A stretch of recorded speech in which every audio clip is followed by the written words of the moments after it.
Hello and welcome to the Dead Air Dudes. I'm Izzy. I'm Raka, and don't forget to like and subscribe.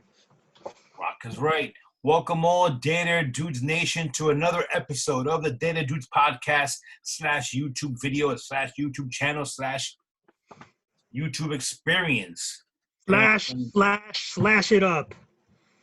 We are continuing our true crime series with part 11, where we have for you Robert Hansen, a.k.a. the Butcher Baker. Okay? Oh, this guy is what movies are made of, and in fact, the movie was made based on his doings, and he's up there as disturbing as can get. We did not even give him, didn't even do, justice. Oh, don't worry, guys out there. We're going to get to that movie at some point. We're going to re-review that movie because we've both seen it, but we're going to see it with different perspective after really delving deep into Robert Christian Hansen, born February 15, 1939. Okay. In what? He was Iowa, I think, or something. He's in somewhere in those regions. Esterville, Iowa. There you go. But obviously, he did all of his dastardly deeds, as far as we know, in Anchorage, Alaska, or in Alaska general. All right. Between 1971 and 1983, we estimate either between 17 for sure to 21 victims. Okay. Now, way more than that. Yes, he was actually convicted for 4, in which he received how much? Was it 400 something? What the hell was the number? 461 years and life without parole. Now, that's all only off of 4. So, that being said, let's get into it. Raka, you want to start off? I'll just go quick into his childhood. Son of a Danish immigrant, follows father's footsteps as a baker. He was painfully shy, afflicted with a stutter and severe acne. This plays in huge in the FBI profile. And we always, it's just the way it has been, looks like sloppy police work and shoddy follow-up work. But in this case, is a shining example of a collaborative effort between local, state, and federal police forces to nab him. So this is actually a good thing. But that is a huge, huge profile description that will play into his capture. Throughout his childhood, I guess it was quiet and a loner. There really wasn't much. He claims domineering. His dad kind of wasn't really, nice to him. So, and he found an outlet, though. Well, that's not. Before we get to that, he was bullied in school. He was constantly made fun of, and again, this is the stories or whatever. And he was made fun of, and particularly by the pretty girls who he liked, which in turn led him to his, his distaste or his, thing about killing women. Hunting. Well, he claims to have a domineering father and that he found peace and solace in hunting and archery. Yep. And that was his pastime. That was the one good thing he taught him. And how to be a good hunter. But he was enlisted in the Army, United States Army Reserve, only for 1 year, being then discharged. I wonder why. He even was a drill instructor in the police academy in Pocahontas, Iowa. Okay. Go figure. Now, here we go. Fun did not start in Anchorage, Alaska. So he actually had been convicted many times of the justice system, as someone say, is just sexual assault, rape, kidnapping, Mm-hmm. using an armed weapon. Mm-hmm. I mean, you name it. And I don't know what the deal is in Iowa. Iowa, what the fuck's wrong with you people? No, but let's start this off with his first arrest. Technically, was December 7th, 1960. He was arrested for what? For burning down what? His old fucking school in Pocahontas County. He burnt down the bus garage. Obviously, in revenge for his popularity not being what it was, you know. He served 20 months of a 3-year sentence. This is a ongoing theme, at least in the beginning of his criminal quote unquote life. You know what I mean? Well, in 1960, he was diagnosed with what was called at the time manic depression, very popular term, Polar. which is bipolar. Today's been redefined as bipolar, You know what else? with periodic schizophrenic episodes. Hey, I don't know, not to pick on everybody's math skills, but there's a common denominator. Here we go. Freaking red flag, blue flag, green flag, everything. And what else? Well, he had an infantile personality, obsessed with revenge, getting people. No, okay.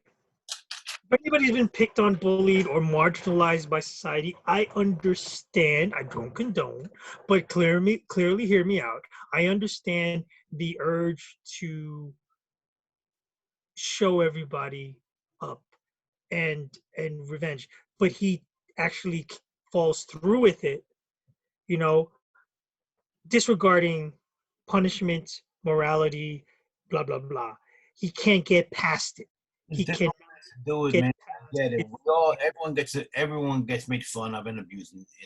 And look, I'm not here to try to rehabilitate this guy. I'm not here to No, defend this piece of shit because again, understand. truly POS. And you know what? We should just give the warning right now. Rocco, go ahead. So not only did he have this thing for revenge, and he had this thing for arson, for fire, but he also had a thing for theft. Yes.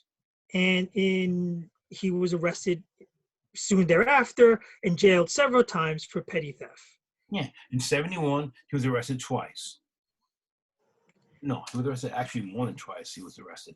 But in 67, there you go. Yes, in 67 he decided to leave. He's done enough damage in Iowa. So in 67 he moves to Anchorage, Alaska. Wait, before that, let's not forget that. Before that, before he went to jail the first time, he actually got married. Yeah, somebody married him. Hey, everybody. When he went to jail, I guess they kind of left him.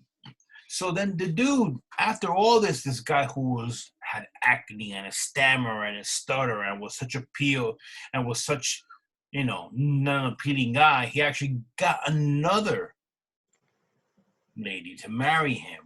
And he had 2 kids with her, which, goes on, So in 67, he remarried, got 2 kids, and moved to Alaska.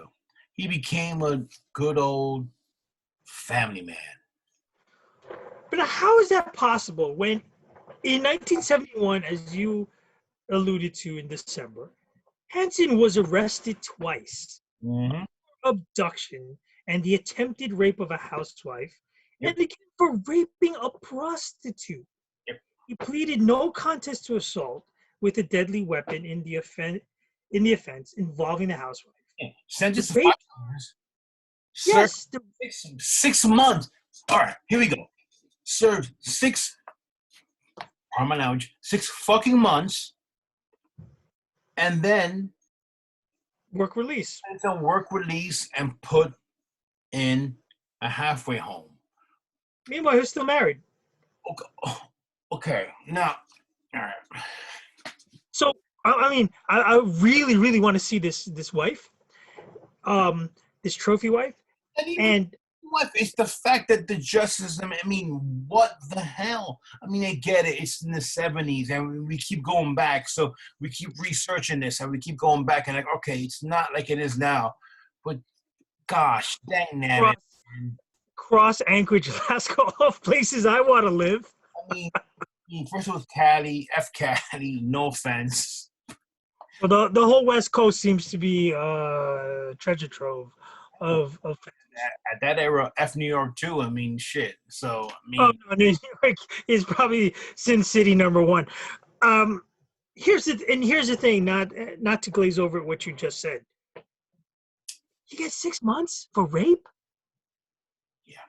If somebody rapes me, I'm going to do that person bodily harm like you would not imagine. Rape, 6 months, and then assault with a deadly weapon, which I don't know. Maybe I'm not the most legally versed person. That kind of means with the intent to kill. Hold on. The houseman supposedly escaped his clutches, okay? And the prostitute did not, okay? He actually did less than 6 months, okay? Or let's move to 76. He was picked up for shoplifting a chainsaw, okay? Which is okay, fine. And then, mind you, they want to give him what? I'm sorry, let me look this up because I want to be as accurate as I can. He was given 5 years, okay? But it was overturned on appeal by the Supreme Court in Alaska Probably because of that bipolar thing. regarding the sentence as being what? Quote unquote, too harsh. Now, this is a guy who already was arrested twice for an attempted rape and a rape of a prostitute. Now, mind you, So like you said before, the wife is still around. What in the blue hell? yeah, he must have a magic stick. Listen, all I can say is I don't need to make an editorial. 6 months for rape and 5 years for stealing a chainsaw. The justice system. Period. Stop. I think the term "nuff said" comes to mind. Mm-hmm. All right. We now that's more than enough of a bevy of charges and in and out of the prison system, still supported by his wife. Let's get to the other meat, and then we'll get to where this thing all spins out of control. Here where it goes. Okay, at this point in time, the guy has been arrested. What? Jeez, Numerous times. Petty theft and chainsaw. This, that. Murder, weapons. Why is a man still at large? Let's look at the other aspects of it. And I don't know if this is Anchorage or typical Anchorage or they have just a poor justice system altogether. He won a bunch of archery and a bunch of sharpshooting things. Everyone loved them. Yada yada, all this and that. Well respected businessman. He's a baker. He has a successful bakery. He makes donuts that in a shop where cops frequent. He's seemingly friendly with everyone, except he likes to boast. He likes to boast. And this seems to be part of that. I was marginalized and a social misfit and outcast in my youth. This is kind of like a overcompensation. So he now goes and tells everybody, he boasts like crazy that he's a great archer. He's a great hunter. His skills are superb. He does this, he does that. He's great with the ladies. He's awesome, blah, blah, blah. Miraculously, he is charismatic and he loses that stammer. But it probably rears its head here and there, different circles, maybe when it gets agitated. And then, so there's, and again, he hides it well. He's smart enough to hide it well, to hide his lifestyle, to calculate what he's about to do, what he's been doing, and we're about to reveal to all of you. And I guess the best place to pick this up now is if you would like to touch upon Miss Paulson. Cindy Paulson. Cindy Paulson, 17-year-old sex worker. Okay. Now, this is only well, this is obviously one of the main points in how he got caught.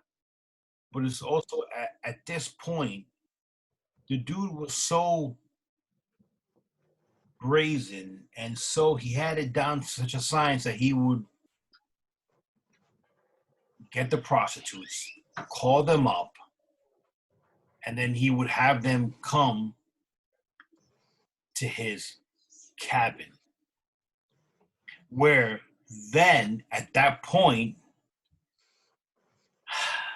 how can I put this? He would have them run naked.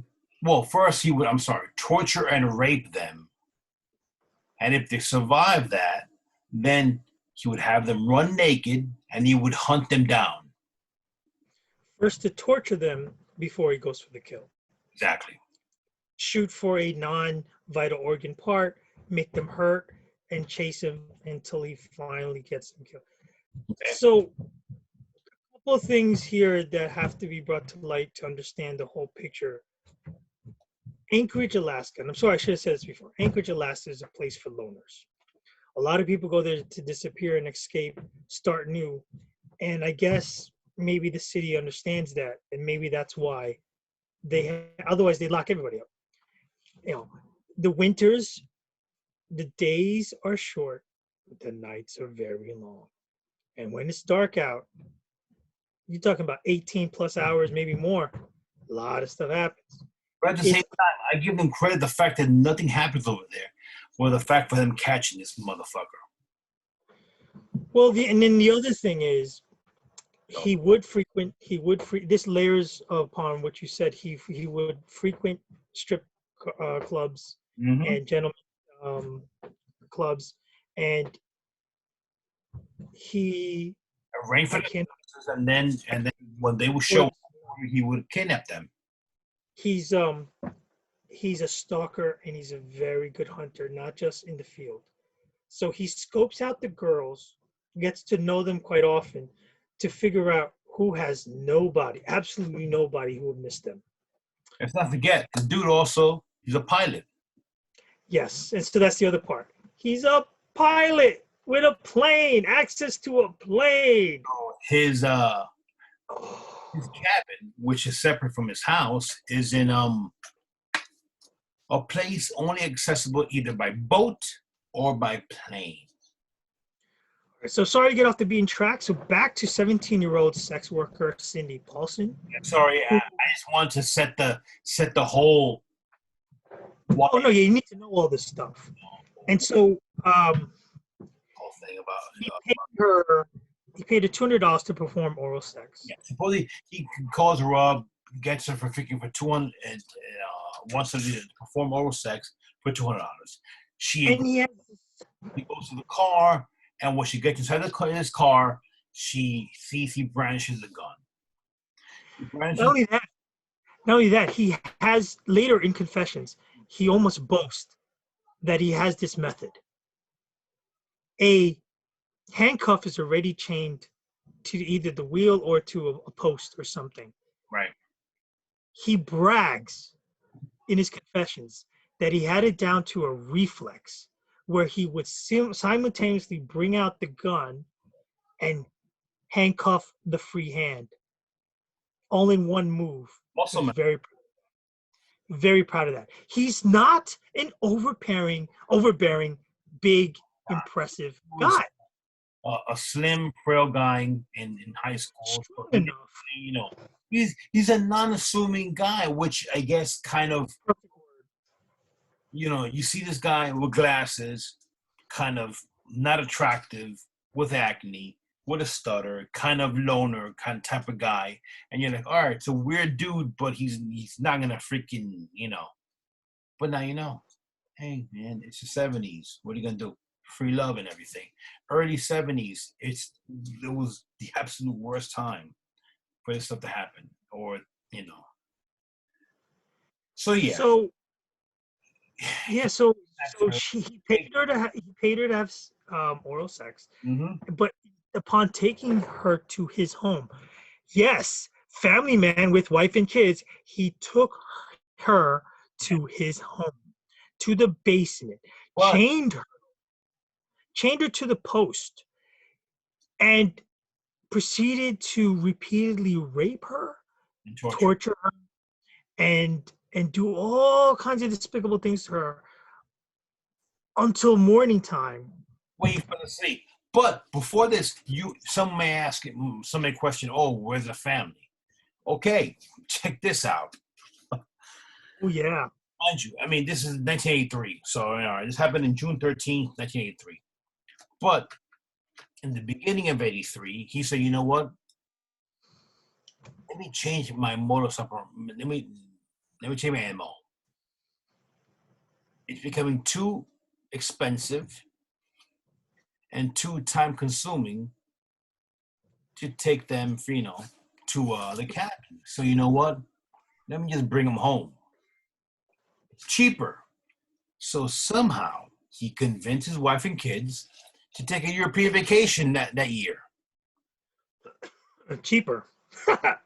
So I mean, and So again, daddy can have his hobby on. is whatever, and yeah, I mean, He can get his hunt on. and take the girls back to his house, and then he put out ads in the single newspaper, quote unquote, seeking women to join me in finding what's around the next bend, over the next hills, end quote. Now, hey, I'm not a girl, but I mean, whatever. So it was upon waking up and being put into the car that he drove her to the airport where the plane is, and Meryl, he told her that he was planning to take her to his cabin. She knew that this would be her one-way last trip. So while he was, I guess, talking with the people at the airport, the pilots or the fuel people, who knows, he was she saw the opening. sitting of the cockpit, whatever. Now, again, here is where the facts get a little screwy, kind of, sort of, he said, she said type of stuff. Now, obviously, we believe the victim. I mean, so at this point in time, supposedly when he wasn't paying attention and he was filling up the cockpit and trying to, get everything ready, she essentially, She ran for it. She made him. made a run for it. And, she made a run for it and ran down 6th Avenue. As she ran down 6th Avenue, he noticed and ran after her. She flagged down a trucker, and the trucker picked her up. And take it away, Rocco. Took her to her motel room at the Mush Inn, where she ran inside, locked doors, called, told the clerk, Robert Young? to phone her boyfriend at the Big Timber Motel. Whoa. But he did the right thing. He called the cops. He called 911. He called. And so the police came, and she's a mess. She's hysterical. She's panicked. She's obviously disheveled and hurt. And one of the officers, whose name is Baker himself, does believe her. So they take her in for questioning and talk to her. But it seems like the sheriff department has no credibility in her because she's a sex worker. Yeah. And so I assume, this is not a judgment call, and it's not me saying it, I assume they think that BS. Because you're crying wolf, or this is a John that got out of hand, or it's part of the business. Maybe they were role playing, who knows, but they had no credibility in her. Now, she did describe the entire house. She described the residential setting. She described the moose heads and the trophy stuffed taxidermy animals all over the place. She described the airport. In fact, they even stopped. What about the sneakers? Yeah, the sneakers, but they stopped on their way to the airport on the way to the headquarters. They stopped at the airport where they talked to the security guy, and the security said, yeah, we know him. This happened. Yeah. Here's the make and model of the car of what's his name. Here's his car plate number. They ran the plates. They got a warrant, and it was tough to do. They went inside the house. They videotaped. They got everything. Now they found a loose panel on the wall. It looks like one of those wooden old panels. They opened up the wood panel. There is, of course, it's Anchorage, Alaska. There's fiberglass insulation. Inside the insulation, there's a couple of rifles. Now Paulson actually describes a wood handle gun that he used at gunpoint for the entire endeavor. And I don't know if they found that exact gun, but they found lots of guns. It is Alaska. He hunts. There's trophies everywhere. This is not out of the ordinary. You just have to wonder, why is it in a panel behind a wooden panel on the wall? But everything is circumstantial. He's receptive in the house. He has an alibi that a neighbor told him that he was fixing a chair in his house and all sorts of stuff. Alibi checked out because they went to the neighbor. He corroborated with it. There's no evidence. And so the case was dropped, and the sheriff's department said, you know what? Suspend the case. We don't pursue this any further. Kind of like throw it on the pile of whatever. Now, the funny thing, not so much funny, but all right, you have a guy by the name of Glenn Floth, I guess, an Alaska state trooper. He was part of the team investigating the discovery of the bodies in the surrounding area around Anchorage, Seaward, and Matasunaska. Isn't it funny? Isn't it funny how timing is everything? Exactly. See, that what I told you before. Nothing ever happens over there. So when some shit goes down, no one cares. But there's that one guy who's like, wait a second. So, because there was construction in otherwise hard to reach areas. Mm-hmm. And this construction that happened to be at the same time was turning up bodies and missing bodies. And it looks like maybe bears or wildlife had taken these bodies. But now it's Alaska. There's more than enough novice hikers that get lost and underestimate nature in Alaska. So they understand that. But what they're finding was bullet casings. Yep. So they found 2 particular bodies of females, undetermined age, but the same forensics report comes back. It's the same bullet near both bodies. There you go. So this guy, he contacts the FBI, and in particular, one agent, Don Douglas. He's the guy who sets the psychological profile of what he thinks. All right, you have an experienced hunter, someone who has low self-esteem, someone with a stutter and or stammer, someone with a history of being rejected,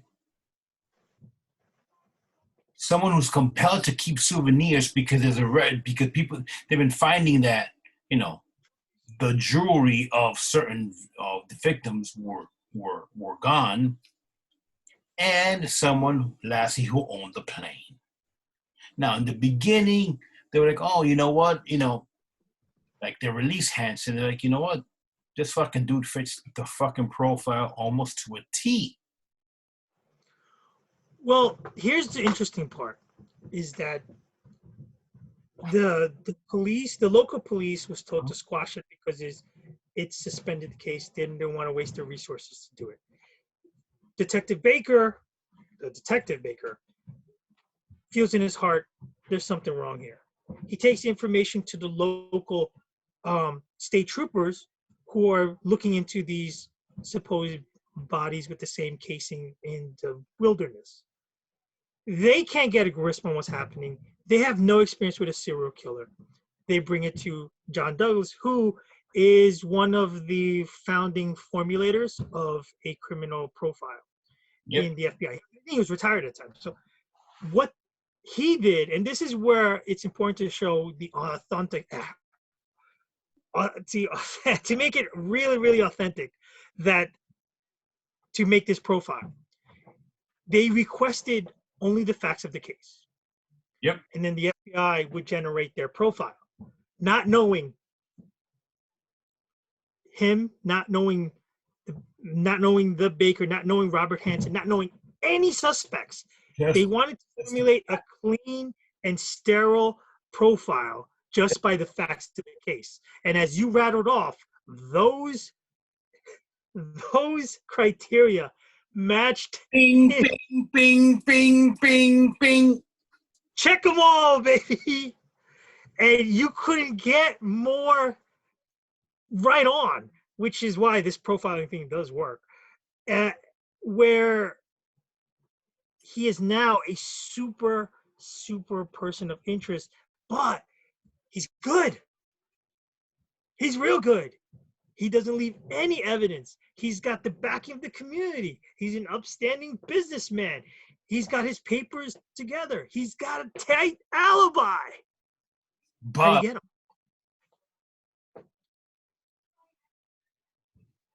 How do you get him? I mean, now, Well, they, I guess, in conjunction with the FBI, and that they're finding more and more bodies, they need to do something about it. well, look, So they got a warrant to check his house. All right. they got to work for everything, for his house, his plane, his place of business, his cabin. His whatever. October 27th, 1983, they got it, and they found jewelry that belonged to two women. In a box, in a hidden box, which was his trophy case, which the FBI was dead right on, that somebody of this ilk needed to keep the fantasy going. They found an array of weapons. I mean, which couldn't be, specified because at that point everyone has weapons, but whatever, And here we go. They found an aeronautical chart, okay, This is the Big Daddy. with little X's. How many X's? Okay. Well, 37 X's. 37 X's.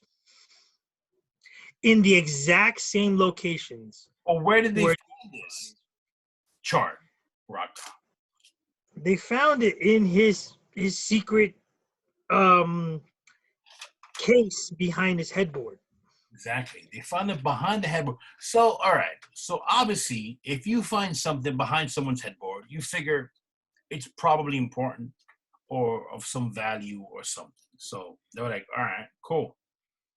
Now, a lot of these X's, they match sites where bodies were found. What a coinkydink, right? What a coincidence, right? Here's where this fucking dumbass, he denied evidence.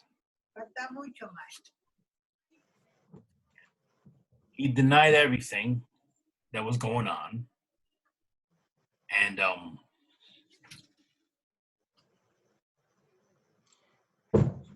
well, the FBI wanted to, they knew that they were in for somebody who's very cerebral. So they wanted to introduce him into the room when they brought him in, they captured him at work.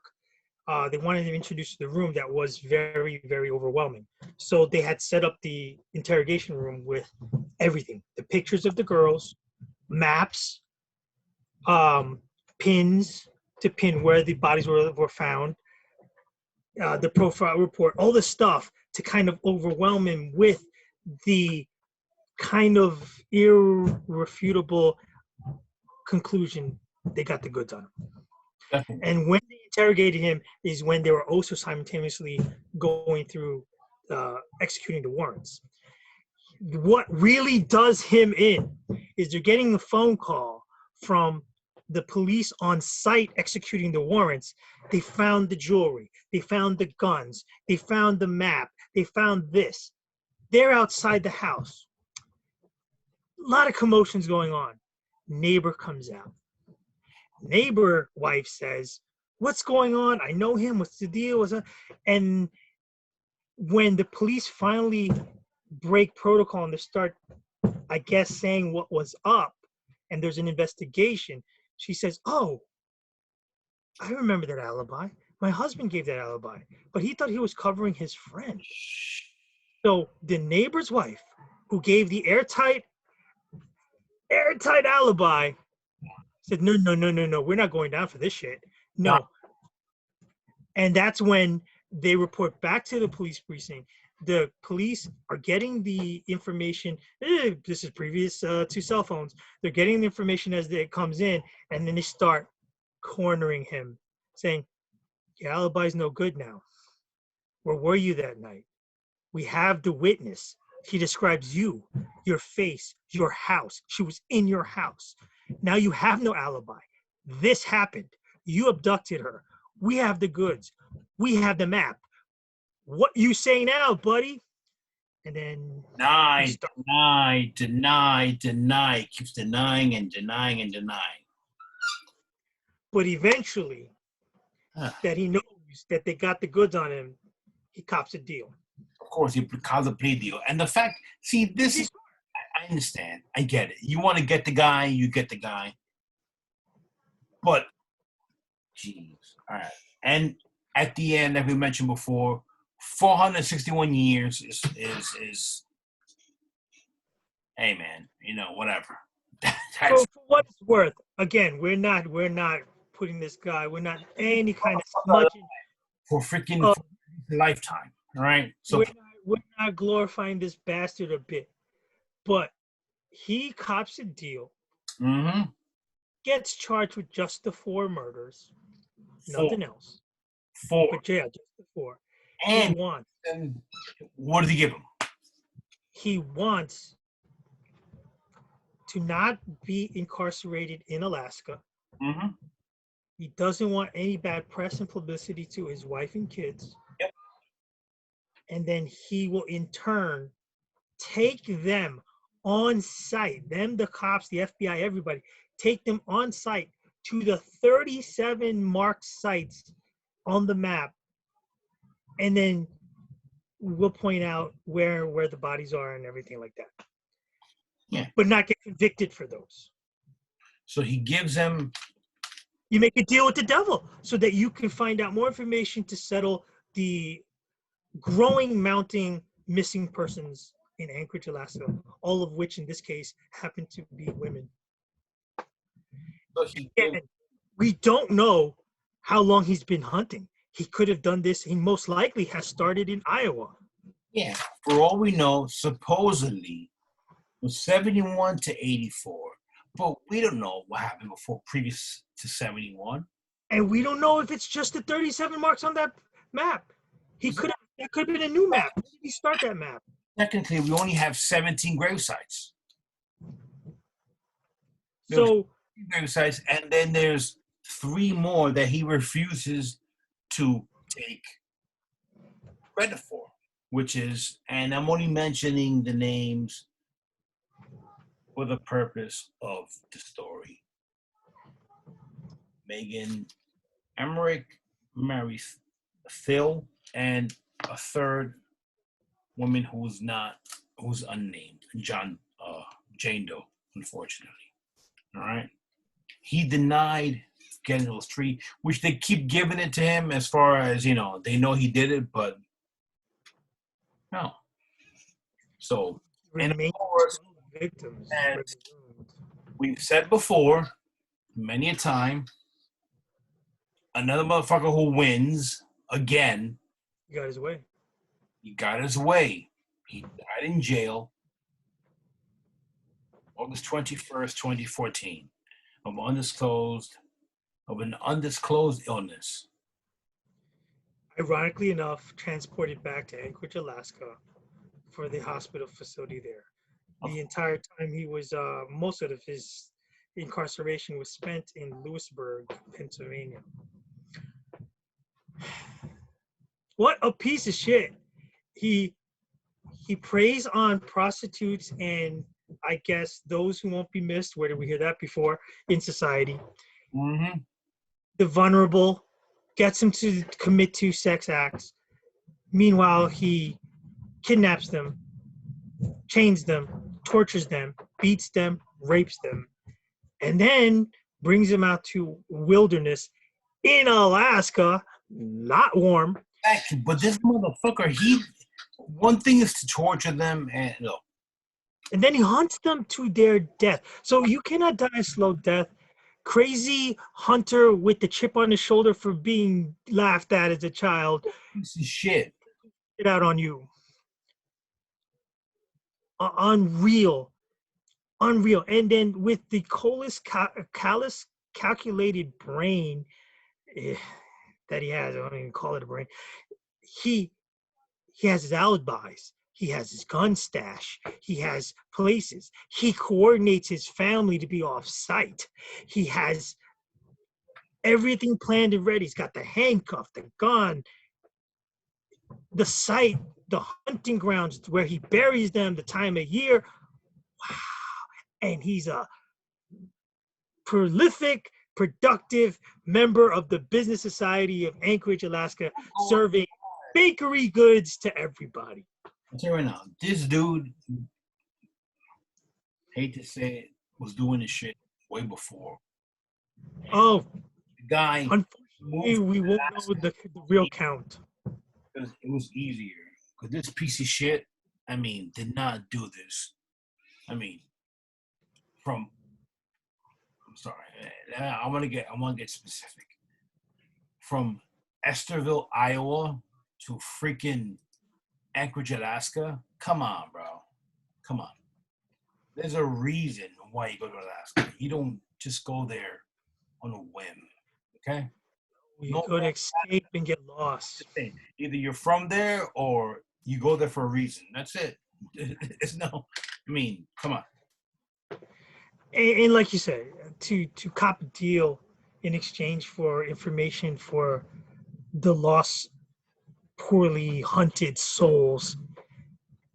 I get it. It's academic, whether it's 475 years, where it's 4,000 years, or it's 40 years. You know, it's a shame that he's not on legal paper convicted of the horrific body count that's really truly his. Hey, Rocco, but is it okay if a person personally feels that with their family? You know what I mean? It's just I don't know. Yeah, no. The bad taste. If you ask me, you got the guy, so fine, you got him. All right. Whether it's for 471 or for 4,071, I get it. But the family who lost their loved ones, do they give a shit? It was 471 for 4 people. They're like, all right, where's our justice? That's how I would feel. Sorry. I would put it in this perspective. No amount of years, no amount of convictions will ever heal the pain. No amount of revenge would ever heal the pain or bring back the lost one. But I would like to take every family member who lost someone at his hands, take him to the open field and say, shackles off. 5, 4, 3, 2, 1, go. And we'll hunt him. And I would not use a gun. That's too quick. I might distribute hammers and sickles and maybe a toothpick here and there. All right. Monsters abound. No. And in Alaska, for you hear urban legend and rural legend in this case, and hick country and everything you hear about it, unfortunately, comes true here. Woo! It was just easy pickings for this guy. Yeah. No, I mean he How long? did due diligence, and another guy who probably was smarter than he should have been, and he used that in the worst possible way. But the difference between him and most of the other ones that we have uncovered is, by and large, except for the escaped victim, he kept such a great face about his double life. Yeah. If not for her, he could have continued. You guys can look at his picture. He He looks would have continued on and on and on. looks like a freaking, I wouldn't say a school teacher, but you see him on the street, he looks like he could be the hardware store guy, or he could be freaking. Librarian, are those any of those around? You know what I mean? Yeah, no, very. You said the perfect word. He's unassuming, Yes. and and because of that, maybe because of that, most likely because of that, he was able to win his victims' trust easier. He would befriend them, prompts them to talk and chat, probably give these poor women a shimmering light. And this is like a reoccurring horrible theme. And he seems like not the knight in shining armor here to rescue you, but he seems like a good guy. I'll get paid. You know, let's do this. He's a piece of shit taking advantage of people who need the help, which is effed up. Whether they are sex workers, whether they work at a freaking key food, it doesn't matter, man. Well, one of the real injustices that he actually got to live to 75. These girls died at 17, 16, I'm 18. saying, I mean, yeah, that's one thing we didn't even get into that. The fact that yes, the majority of his victims early on were very young. 75 years. He got to breathe air for up to 75 years old. And we're not talking about a guy who just stabbed or whatever. He was a trained, Oh, Hunter. yeah, he was a trained hunter. As a kid, he went to the army for crap's sake with a drill sergeant. He knew what he was doing. He knew what he was doing. A real Don't people, trust your baker. okay? 17, 22, 19, 20, 16, 25, 24, 24, 41, misnomer, freaking 23, 20, 17, 17, 28, and then you have, 20, 17, 20. Come on. And we'd be remiss to not mention that in pop culture, he's been popularized in many movies and cited in many episodes and TV shows. And one of the more glaring ones is on Frozen Ground or The Frozen Ground. Off Frozen Ground, he's portrayed by John Cusack, and Nicolas Cage plays Jack Holcomb, which is based off of Glenn Floth. And Vanessa Hudgens plays none other than Cindy Paulson. And you also have another show or another movie, Naked Fear, in 2007, directed by Tom Eberhardt. So, shameless plug. Look for these movie reviews to come soon from Deader Dudes. There you go, exactly. So, I mean, you you can't even make this up, So You can't. That's why we actually enjoy doing these. As horrific as these stories are, there's something to investigating the irony and the confounding magnitude at which individuals who call themselves human function in our society as predators. but then again, Waka, it's a common theme that we've had, and we've done this. What, number 11? We at least 9, maybe 8. I can't even remember anymore. More than half of these, the justice system has failed in one way or another. In this sense, it's a revolving door. It's crazy. And again, how there's no centralization in conversation with multiple state Give him offenses. 5 fucking years. He rapes a person, Months. and then he attempts to rape another one, and you give him 6 months. It's insane. So the So blood, again, Dinner Dudes Nation. too. The blood is on your hands. Dinner Dudes Nation, remember, don't forget to like and subscribe if you like the content today and more of our series. We love you all. Thanks for keeping us in business. Thanks for keeping us going. Remember to stay vigilant and save the whales. You can catch us on our YouTube channel and on every podcast platform out there. And check us every now and then into our IG page where we post every other minute. All right. Thanks for listening. Thank you all, Dead News Nation. Like Rocka said, I'm not going to repeat it, but yeah, thank you all. Check us out, Facebook, Instagram, and like, subscribe, and comment. Thank you. Take care. Stay safe. Save the whales.